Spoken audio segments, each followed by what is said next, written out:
Hi hello ಎಲ್ರಿಗೂ ನಮಸ್ಕಾರ. Welcome back to KPSC ಸಂದೇಶ. ಇವತ್ತು ನಾವು ಎನ್ವೈರ್ನ್ಮೆಂಟ್ ರಿವಿಷನ್ ಕ್ಲಾಸ್ ಅನ್ನ ಮಾಡ್ತಾ ಇದ್ದೀವಿ for KPSC CTI January 2021 exam. PSI exams ಮುಂಬರುವ PSI ಎಕ್ಸಾಮ್ಸ್ ಜನವರಿ 23-24 ಅಂತ ಹೇಳಿದ್ದಾರೆ. ಮತ್ತು ಬೇರೆ ಬೇರೆ ಗ್ರೂಪ್ ಸಿ ಎಕ್ಸಾಮ್ಗಳಿಗೆ ಹೆಲ್ಪ್ ಆಗುವಂತಹ ಒಂದು ರಿವಿಷನ್ ಕ್ಲಾಸ್ ಇದು. ಇದರಲ್ಲಿ ನಾವು MCQs ಥ್ರೂ ಕಾನ್ಸೆಪ್ಟ್ಸ್ ಅನ್ನ ರಿವೈಸ್ ಮಾಡಬೇಕು ಅಂತ we have included IAS previous year questions ಅನ್ನ ಬಿಕಾಸ್ ಬಹಳಷ್ಟು ಬಾರಿ KPSC ಅಲ್ಲಿ ಬರುವ ಕ್ವೆಶನ್ಸ್ ಅಲ್ಲಿಂದ ಒಂದು ಇನ್ಸ್ಪೈರ್ಡ್ ಆಗಿ ಬರುತ್ತೆ ಅನ್ನೋದು ನಂಬಿಕೆ ಇದೆ. ಕನ್ವೆನ್ಷನ್ಸ್, ಕ್ಲೈಮೇಟ್ ಚೇಂಜ್ ಹಾಗೂ ಇಂಪಾರ್ಟೆಂಟ್ ಡೇಟ್ಸ್ ಬಗ್ಗೆ ಇರೋ ಕ್ವೆಶನ್ಸ್ ಅನ್ನ ಸಾಲ್ವ್ ಮಾಡೋಣ ಇವತ್ತು. So without delay let start. ಮೊದಲನೇ ಪ್ರಶ್ನೆ, which one of the following has been constituted under environment protection act 1986? IAS 2022 ಪ್ರಶ್ನೆ ಇದು. ಆಪ್ಷನ್ಸ್ ಬಂದು central water commission, central ground water board, central ground water authority ಹಾಗೂ national water development agency ಅನ್ನೋದು 4 options ಇದೆ.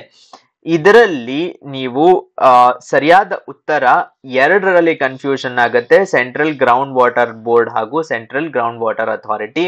ಸ್ವಲ್ಪ ಮಟ್ಟಿಗೆ ಪ್ರಿಪರೇಷನ್ ಮಾಡಿರೋರು option A ಮತ್ತು ಆಪ್ಷನ್ ಡಿ ಅನ್ನ ಎಲಿಮಿನೇಟ್ ಮಾಡಿಬಿಡಬಹುದು.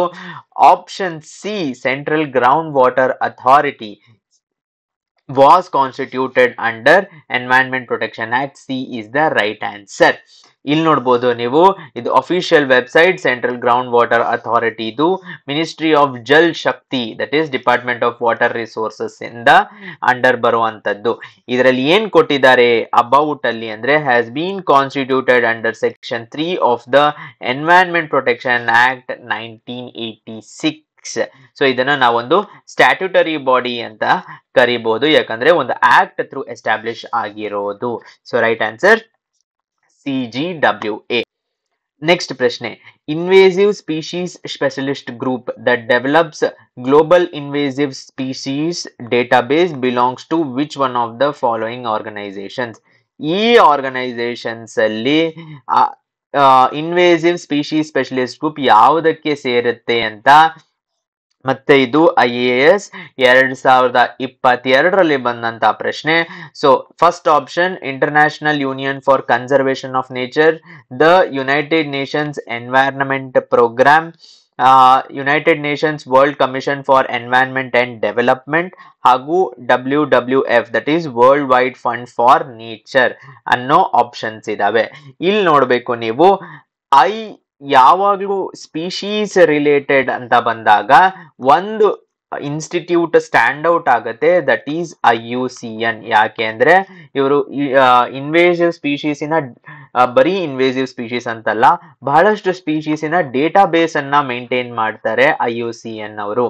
ಸೊ ರೆಡ್ ಬುಕ್ ಅಲ್ಲಿ ನಾವು ಬೇರೆ ಬೇರೆ ಕ್ಯಾಟಗರೀಸ್ ಅನ್ನು ನೋಡಬಹುದು ಆಫ್ ಸ್ಪೀಶೀಸ್. ಸೊ ಇದಕ್ಕೆ ಗೆಸ್ ವರ್ಕ್ ಮಾಡಬೇಕು ಅಂತ ಅಂದ್ರೆ ಈ ತರದ ಪ್ರಶ್ನೆಗೆ which is data base related questions, ಅದಕ್ಕೆ ಯಾವಾಗ್ಲೂ IUCN ಅನ್ನೋದು ಹೈಯರ್ ಚಾನ್ಸ್ ಇರುತ್ತೆ. ಒಂದ್ ವೇಳೆ ನಿಮ್ಗೆ ಸರಿಯಾದ ಉತ್ತರ ಗೊತ್ತಿತ್ತು ಅಂದ್ರೆ it is international union for conservation of nature because it is a data base. So ಇಲ್ಲಿ ನೋಡಬೇಕು ನಾವು, the invasive species specialist group ISSG ಅನ್ನೋದು is a global network scientific policy experts on invasive species organised under the auspices of the species survival commission of the IUCN. ISSG ಅವರು that is invasive species specialist group ಅವರು maintain ಮಾಡುವಂತದ್ದು ಅದೊಂದು data base. Invasive species ಯಾವುದು ಯಾವ ತರದ್ದು ಅಂದ್ರೆ, ಈ ತರ ಫಾರ್ ಎಕ್ಸಾಂಪಲ್ ಯಾವ ಸ್ಪೀಶೀಸು ಅಲ್ಲಿ ಒರಿಜಿನಲ್ ಸ್ಪೀಶೀಸ್ ಅನ್ನ ಒಂದು ಇನ್ವೇಡ್ ಮಾಡ್ಬಿಡುತ್ತೆ, ಅದರ ಸ್ಪೇಸ್ ಅನ್ನ ಇನ್ವೇಡ್ ಮಾಡ್ಬಿರುತ್ತೆ, ಅದನ್ನ ನಾವು ಇನ್ವೇಸಿವ್ ಸ್ಪೀಶೀಸ್ ಅಂತ ಕರಿತೀವಿ. ಮುಂದಿನ ಪ್ರಶ್ನೆ, common carbon metric supported by UNEP has been developed for. UNEP develop ಮಾಡಿರುವಂತ ಈ ಒಂದು metric that is common carbon metric ಅನ್ನೋದು ಯಾವುದಕ್ಕೋಸ್ಕರ ಡೆವಲಪ್ ಆಗಿದೆ? Is it for accessing carbon foot print of building operations, enabling commercial farming entities to enter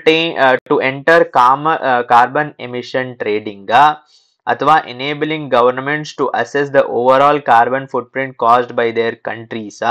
option C. ಅಥವಾ assessing the overall carbon footprint caused by the use of fossil fuels ಇಂದ ಆಗ್ತಾ ಇರೋದಾ. So ಈ ಪ್ರಶ್ನೆಗೆ common carbon metric ಅನ್ನೋದು ಯಾವುದಕ್ಕೆ develop ಮಾಡಿರೋದು ಅಂತ ಅಂದ್ರೆ accessing the carbon footprint of building operations. So ಇದು IAS 2021ರಲ್ಲಿ ಬಂದಂತ ಪ್ರಶ್ನೆ. ಸೊ ಇಲ್ಲಿ ನೋಡ್ಬೇಕು ನೀವು ಕಾಮನ್ ಕಾರ್ಬನ್ ಮೆಟ್ರಿಕ್ ಅಂತ ಅಂದ್ರೆ leading experts have extensive cooperation developed a universal method for measuring buildings carbon footprint. ಅಂದ್ರೆ ಬಿಲ್ಡಿಂಗ್ ಆಪರೇಷನ್ಸ್, ಮನೆ ಕಟ್ಟಡವನ್ನ ಕಟ್ತಾ ಇರುವ ಟೈಮಲ್ಲಿ ಎಷ್ಟು ಕಾರ್ಬನ್ ಎಮಿಟ್ ಆಗುತ್ತೆ ಅಂತ. ಇದು UNEP United Nations Environment Programme ಅಡಿಯಲ್ಲಿ ಬರುತ್ತೆ. ಇದೊಂದು ಇಂಡಿಪೆಂಡೆಂಟ್ ಕ್ವಶನ್ ಆಗುವ ಚಾನ್ಸ್ ಕೂಡ ಇದೆ. So this new common carbon metric will allow emissions from buildings around the world to be consistently assessed and compared and improvements measured. ಸರಿ, ಮುಂದಿನ ಪ್ರಶ್ನೆ. Concept of sustainable development formed the basis. ಅಂದ್ರೆ ಸುಸ್ಥಿರ ಅಭಿವೃದ್ಧಿ ಪರಿಕಲ್ಪನೆಯು ಯಾವುದರಿಂದ ಬೇಸಿಸ್ ಆಗಿದ್ದು ಅಂದ್ರೆ world banks conference on environment and development initiative, United Nations Conference on Environment and Development 1992, WTO Conference on Sustainable Development, OECD Conference. WTO option ಆಗೋ chance ಇಲ್ಲ, ಯಾಕಂದ್ರೆ ಅದು ಟ್ರೇಡ್ ರಿಲೇಟೆಡ್ ಆಗಿರುತ್ತೆ. ಸೊ 3 ಅನ್ನ ಎಲಿಮಿನೇಟ್ ಮಾಡಬಹುದು. ವರ್ಲ್ಡ್ ಬ್ಯಾಂಕ್ 1992 ಅಲ್ಲಿ ಈ ತರದೊಂದು conference hold ಮಾಡುವ ಚಾನ್ಸಸ್ ಕಡಿಮೆ ಇರುತ್ತೆ, ಯಾಕಂದ್ರೆ ವರ್ಲ್ಡ್ ಬ್ಯಾಂಕು ಈಗ world bank sustainable economic growth ಅಂತ ಎಲ್ಲ ಹೋಲ್ಡ್ ಮಾಡ್ತಾ ಇತ್ತು. ಸೊ ಮಾಡ್ತಾ ಇದೆ, ಬಟ್ ಒನ್ ಆಪ್ಷನ್ ಅನ್ನ ನಾವು ಕ್ಯಾನ್ಸಲ್ ಮಾಡಬಹುದು. ಇವಾಗ ಉಳಿತು ಯುನೈಟೆಡ್ ನೇಷನ್ಸ್ ಕಾನ್ಫರೆನ್ಸ್ ಹಾಗೂ OECD. ಸರಿಯಾದ ಉತ್ತರ ಆಪ್ಷನ್ 2 UNCED ಥ್ರೂ ಬಂದಿರುವಂತದ್ದು ಸಸ್ಟೈನಬಲ್ ಡೆವಲಪ್ಮೆಂಟ್. ಇಲ್ಲಿ ನೋಡ್ಬೇಕು, UNCED ಅರ್ತ್ ಸಮಿಟ್ ಅಲ್ಲಿ ಬಂದಂತದ್ದು ಏನು ಅಂತ ಅಂದ್ರೆ sustainable development goals official website ಅಲ್ಲಿ UNCED ಥ್ರೂ ಬಂದಿರೋದು ಅಂತ ಕೊಟ್ಟಿದ್ದಾರೆ. ಮುಂದಿನ ಪ್ರಶ್ನೆ. The United Nations conference on environment and development UNCED held at Janeiro. Previous ಪ್ರಶ್ನೆನ ಲೀಡಿಂಗ್ ಪ್ರಶ್ನೆ, ಯಾವಾಗ ಹೆಲ್ಡ್ ಆಗಿತ್ತು ಅನ್ನೋದು ಪ್ರಶ್ನೆ. ಇಯರ್ ಕೇಳಿಲ್ಲ, ಇದು ಬಹಳ ಸುಲಭ ಆಗ್ಬಿಡುತ್ತೆ. ಸ್ವಲ್ಪ ಬೇಸಿಕ್ ಗೊತ್ತಿದ್ರೆ ಅವರು ಜೂನ್ ಅಂತ ಕೊಟ್ಟು ಬೇರೆ ಬೇರೆ ಇಯರ್ಸ್ ಕೊಟ್ಟಿದ್ದಾರೆ. ಆದ್ರೆ ಸ್ವಲ್ಪ ನಾವು ತಿಳುವಳಿಕೆ ಬೆಳೆಸ್ಕೊಂಡ ಹಾಗೆ 1992 ಅಲ್ಲಾಗಿದ್ದು UNCED ಅಂತ ಗೊತ್ತಿದ್ರೆ ಆಪ್ಷನ್ 3 ಅನ್ನ ಮಾರ್ಕ್ ಮಾಡ್ಕೋಬಹುದು. 1992 ಅಲ್ಲಿ ಬೇರೆ ಬೇರೆ ಮಂತ್ಸ್ ಕೊಟ್ಟಿದ್ರೆ ಆವಾಗ ಈ ಪ್ರಶ್ನೆ ಬಹಳ ಡಿಫಿಕಲ್ಟ್ ಆಗ್ಬಿಡೋದು. So option 3 is the right answer. Next ಪ್ರಶ್ನೆ. IPCC ಅಂದ್ರೆ ಏನು? ಫುಲ್ ಫಾರ್ಮ್ ಕೇಳಿದ್ದಾರೆ. IPCC ಅಂದ್ರೆ ಏನು ಅಂದ್ರೆ ಇಲ್ಲಿ ನೋಡ್ಬೇಕು, inter governmental panel on climate change, IPCC. So inter governmental panel on climate change option 1 ಸರಿಯಾಗಿದೆ. ಇಂಟರ್ ನ್ಯಾಷನಲ್ ಅಲ್ಲ, ಇಂಟರ್ ಯೂನಿವರ್ಸಿಟಿ ಅಲ್ಲ, ಹಾಗೂ ಇಂಟರ್ ಡಿಸಿಪ್ಲಿನರಿ ಅಲ್ಲ. ಒಂದು policy making body is United Nations body for accessing the science related. IPCC main thing ಏನು ಅಂದ್ರೆ climate change scientific ಆಗಿ prove ಮಾಡಬೇಕು, ಹೇಗೆ ಮಾಡೋದು ಅಂತ. ಅದರ ಸೈನ್ಸ್ ಏನು, ಯಾವ ಎಮಿಷನ್ಸ್, ಯಾವ ಕೆಮಿಕಲ್ಸ್ ಅಂತ. ಸೊ ಸರಿಯಾದ ಉತ್ತರ ಆಪ್ಷನ್ 1. ಮುಂದಿನ ಪ್ರಶ್ನೆ. Ramsar convention refers to the conservation of. ಯಾವುದರಲ್ಲಿ ಇದು ರಾಮ್ಸಾರ್ ಕನ್ವೆನ್ಷನ್? ಡೆಸರ್ಟ್ಸ್, ವೆಟ್ಲ್ಯಾಂಡ್ಗಳ, ಕೃಷಿ ಭೂಮಿಯ ಅಥವಾ ಶೋಲಾಗಳ ಅಂತ ಅಂದ್ರೆ ವೆಬ್ಸೈಟಿನ ಫಸ್ಟ್ ಅಲ್ಲೇ ಕೊಟ್ಬಿಟ್ಟಿದ್ದಾರೆ convention on wetlands. So option 2 wetlands is the right answer. UNCCD ಅಂತ ಒಂದು ಬೇರೆ ಕನ್ವೆನ್ಷನ್ ಇದೆ ಡೆಸರ್ಟ್ಸ್ಗೋಸ್ಕರ. ಮುಂದಿನ ಪ್ರಶ್ನೆ, Basel protocol is relate to which of the following? ಯಾವುದಕ್ಕೆ ಬೇಸಲ್ ಪ್ರೋಟೋಕಾಲ್ ರಿಲೇಟ್ ಆಗಿದೆ? Ozone layer, sea water pollution, burning of forests, transboundary hazardous dumping of wastes ಅಂತ ಪ್ರಶ್ನೆ ಇರೋದು. ಸೊ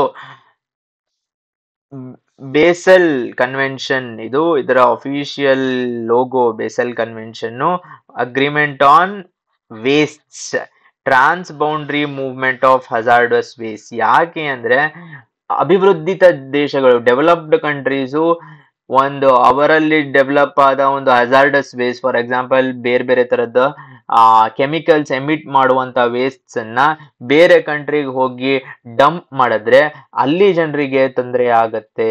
ಸೊ ಅದನ್ನ ರೆಗ್ಯುಲೇಟ್ ಮಾಡಕ್ಕೆ ಟ್ರಾನ್ಸ್ ಬೌಂಡ್ರಿ, ಒಂದು ಬೌಂಡ್ರಿಯಿಂದ ಇನ್ನೊಂದು ಬೌಂಡ್ರಿ ಕಡೆ ಹೋಗುವ ಮುಂಚೆ ಮಾಡುವಂಥದ್ದು. Option 4 is right answer. ಮುಂದಿನ ಪ್ರಶ್ನೆ, match list 1 and list 2. This is related to important dates. ಯಾವ ಡೇಟ್ಸಿಗೆ ಯಾವುದು ಮ್ಯಾಚ್ ಆಗುತ್ತೆ ಅಂತ. ಇದಕ್ಕೆ ಎಲ್ಲಾ ಡೇಟ್ಸು ಗೊತ್ತಿರಬೇಕಾದ ಅವಶ್ಯಕತೆ ಇಲ್ಲ ಸ್ಪರ್ಧಾರ್ಥಿಗಳೇ. 1 ರಿಂದ 2 ಡೇಟ್ ಗೊತ್ತಿದ್ರೆ ನಮ್ಗೆ ಆನ್ಸರ್ ಮಾಡಬಹುದು. For example, world population day ನಮ್ಗೆ ಗೊತ್ತಿಲ್ಲ ಅಂತ ಇಟ್ಕೊಳ್ಳೋಣ. ವರ್ಲ್ಡ್ ಎನ್ವೈರನ್ಮೆಂಟ್ ಡೇ, ಪ್ರತಿ ವರ್ಷ ನಾವು ಶಾಲೆಯಲ್ಲಿ ಸ್ಕೂಲ್ಗೆ ಹೋಗ್ತಿರ್ಬೇಕಾದ್ರೆ world environment day June 5th ಅಂತ ಹೇಳಿ ನಮ್ಗೆ ಅದನ್ನ ಮನಗಟ್ಟು ಮಾಡಿಸಿರ್ತಾರೆ. ಬಿ ಅನ್ನ 4 ಜೂನ್ 5th ಮಾರ್ಕ್ ಮಾಡ್ಕೊಂಡ್ರೆ ಬಿ ಆಪ್ಷನ್ ಅಲ್ಲಿ 4 ಒಂದೇ ಕಡೆ ಇರೋದು, ಆಪ್ಷನ್ 2 ಅನ್ನ ಮಾರ್ಕ್ ಮಾಡಬಹುದು. ಬೇರೆ ಆನ್ಸರ್ಸ್ ಗೊತ್ತಿರೋ ಅವಶ್ಯಕತೆ ಇಲ್ಲ. ಇದರಿಂದ ನಾವು ಒಂದು ವಿಷಯ ತಿಳ್ಕೊಬಹುದು, ಪಾಪ್ಯುಲೇಷನ್ ಡೇ ಯಾವತ್ತು ಅಂದ್ರೆ July 11th population day. Ozone day ಯಾವತ್ತು? ಸಿ ಬಂದು 2, ದಟ್ ಈಸ್ ಸೆಪ್ಟೆಂಬರ್ 16th. ಹಾಗೂ ಫೈನಲಿ ಅರ್ತ್ ಡೇ ಯಾವತ್ತು ಅಂದ್ರೆ April 22nd. So with that we have come to the end of environment revision class. So ಭಾಗ 1 ಇದು. ಇದರಲ್ಲಿ IAS ನ previous questions ಅನ್ನು ಸಾಲ್ವ್ ಮಾಡಿದ್ವಿ. This is MCQ series 1. Conventions, climate change ಹಾಗೂ ಇಂಪಾರ್ಟೆಂಟ್ ಡೇಟ್ಸ್ ನ ಕ್ವೆಶನ್ಸ್ ಅನ್ನ ಸಾಲ್ವ್ ಮಾಡಿದೀವಿ. ನಿಮ್ ಸಪೋರ್ಟ್ ಹೀಗೆ ಇರಲಿ. ಮುಂದಿನ ಪ್ರಶ್ನೆ ಸರಣಿಯೊಂದಿಗೆ ಮತ್ತೆ ಸಿಗೋಣ. ಅಲ್ಲಿವರೆಗೂ ಧನ್ಯವಾದಗಳು.